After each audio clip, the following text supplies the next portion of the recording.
Hola otra vez. Vamos a continuar con el tema del modernismo en 98. Ya el otro día estuvimos repasando algunas de las notas más importantes de este tema y hoy lo vamos a terminar con el estudio de sus autores más representativos, que tenéis al final de la unidad 10. Bien, vamos a recordar rápidamente. En cuanto al marco histórico, recordad que dijimos que estos dos movimientos surgen a finales del siglo XIX en relación con la crisis del 98 o desastre del 98, que se refiere a la pérdida de las últimas colonias españolas. Habíamos visto que en el panorama político se destacaba el turnismo y que en el cultural eh, se crea la institución libre de enseñanza. Las últimas colonias que se pierden son Cuba, Puerto Rico y Filipinas. Estos movimientos, si recordáis, estaban influidos por otros dos movimientos franceses muy importantes, el simbolismo y el parnasianismo. Habíamos visto también la importancia del símbolo en estas corrientes. Por ejemplo, en la sonatina de Rubén Darío, el cisne significaría la aristocracia y la mariposa la libertad. Una figura que se utilizará muchísimo, sobre todo en el modernismo, es la sinestesia, que consistía en atribuir sensaciones de distintos sentidos, vista, gusto, oído, olfato, etc., a objetos en los mismos versos del poema o en oraciones que se encuentran en el mismo texto. Por ejemplo, en la sonatina de Rubén Darío, el poema La princesa está triste, ¿qué tendrá la princesa? Habíamos visto que los suspiros, las fresas, las risas, el color, la palidez, el oro, se perciben por los distintos sentidos. La vista, el oído, el gusto, ¿no? Como las fresas, el tacto, como tocar el clave, el teclado. Y habíamos comentado también que otra figura muy utilizada sería la metáfora. Bueno, los dos ejemplos que os puse en esta diapositiva son de grandes escritores de generaciones posteriores, Vicente Aleixandre y García Lorca, de la generación del 27. Y nos habíamos quedado por aquí. Bien, entre los temas habíamos comentado ya, habíamos anticipado que se van a reflejar mundos exóticos, mitos clásicos e indígenas en el modernismo, la sexualidad, el erotismo, mientras que en la generación del 98 los temas van más por el camino de la renovación literaria, la preocupación por España, temas existenciales, aunque habíamos comentado también que comparten nómina de escritores en muchos casos.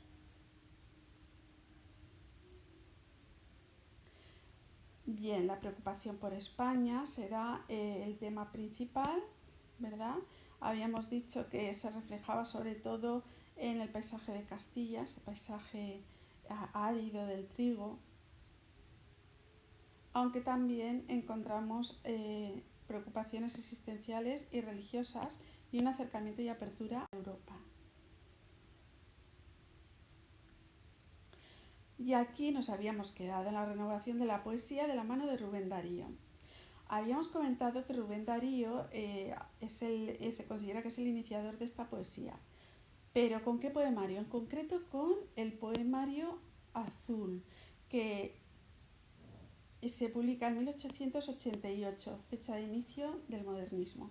En Azul hay varios relatos, y no solamente composiciones en verso, de influencia francesa, parnasiana y europea. Después tenemos las prosas profanas, que son el libro de madurez en verso del movimiento modernista. Y por último, Cantos de vida y esperanza, que se considera su obra de madurez vital, en el que se mezcla lo exquisito y aristocrático con la tristeza frente al paso del tiempo. En su estilo destacan sensaciones que se perciben por distintos sentidos, lo habíamos visto en el uso de sinestesias, por lo tanto se utiliza mucho la luz, el color y la música. Además se recrean realidades exóticas, se recurre muchísimo a palabras sonoras y neologismos. Por ejemplo, se utiliza muchísimo la aliteración. ¿Recordáis la S en la sonatina? Bien, también metáforas, símbolos, adjetivación sensorial Y en cuanto a la métrica, destaca el uso de alejandrinos, dodecasílabos, eneasílabos y verso libre. Recordad, alejandrinos versos de 14 sílabas, dodecasílabos de 12, eneasílabos de 9. Fijaos en estos 4 versos que aparecen en vuestro tema. Dice: era un aire suave de pausados giros, helada armonía ritmaba sus vuelos, e iban frases vagas y tenues suspiros entre los sollozos de los violonchelos. Fijaos, suspiros, violonchelos, aire suave, elemento exótico, hada.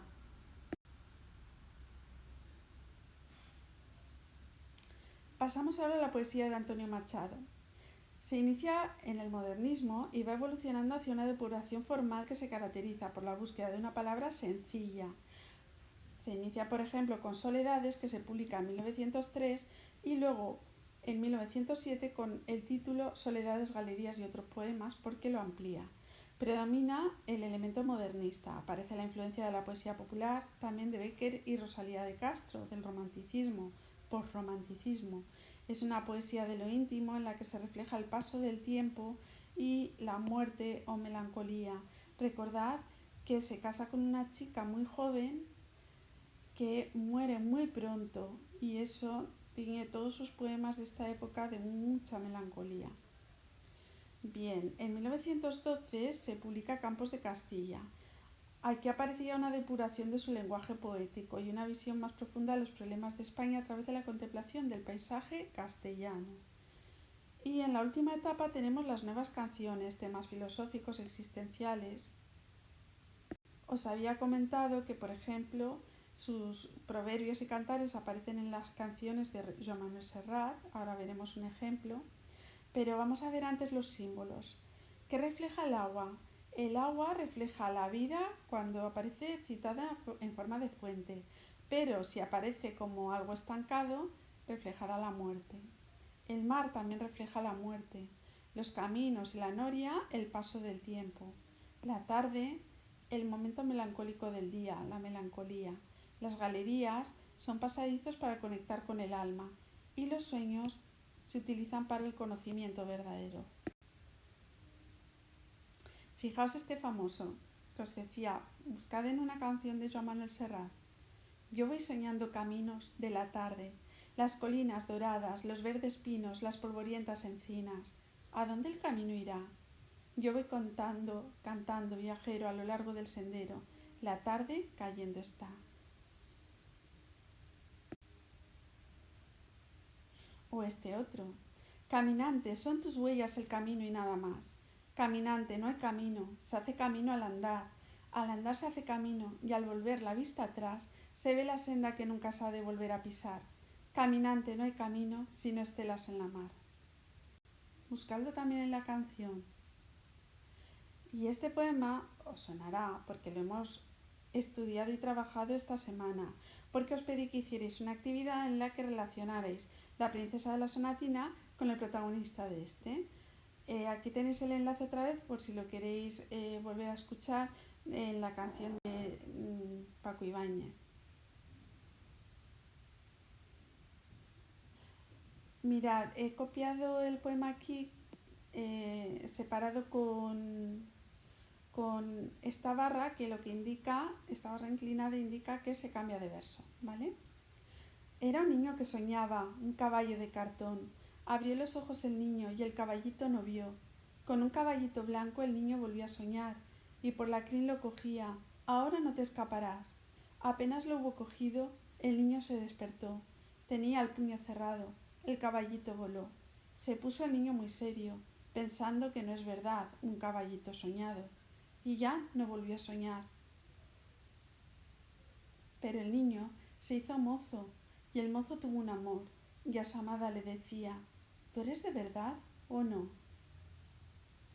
Cuando el mozo se hizo viejo, pensaba: todo es soñar, el caballito soñado y el caballo de verdad. Y cuando vino la muerte, el viejo a su corazón preguntaba: ¿tú eres sueño? ¿Quién sabe si despertó?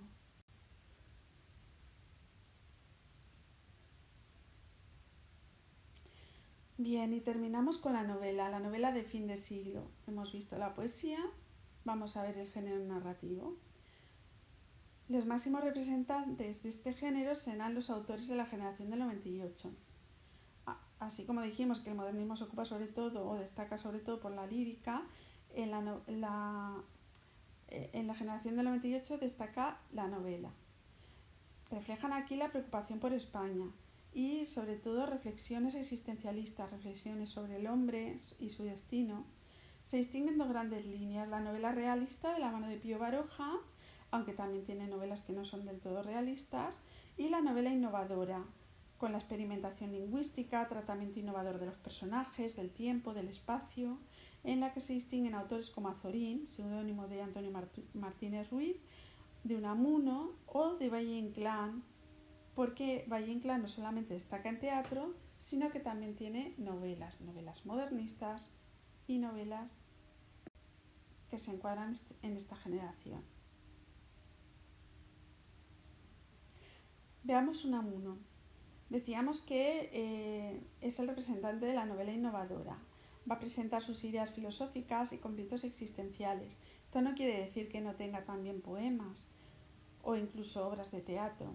Entre sus obras destacan Niebla o San Manuel Bueno Mártir, y aparecen dos temas fundamentales: el sentido de la vida y la preocupación por España.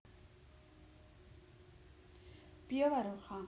Pío Baroja era médico, pero solamente llegó a ejercer un año en el ámbito rural y se desilusionó muchísimo de su vocación, de su carrera. Así es que se dedicó a llevar la panadería de su familia y sobre todo a escribir.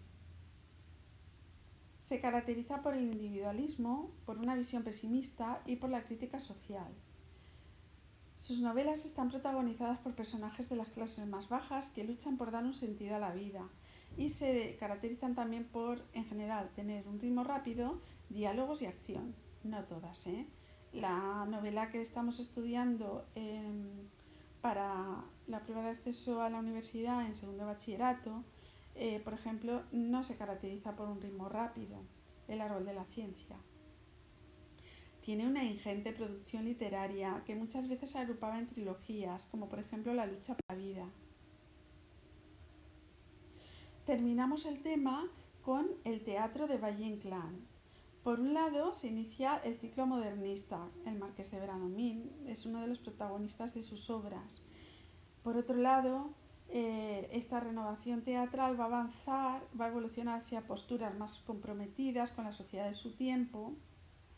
Y tenemos, por ejemplo, el ciclo mítico de las comedias bárbaras, luego el ciclo de la farsa, con farsas infantiles como la farsa infantil de La cabeza del dragón, y por último, lo que más caracterizó a su producción, El esperpento, creación de Valle-Inclán, que se refleja en una obra cumbre de este autor, Luces de Bohemia.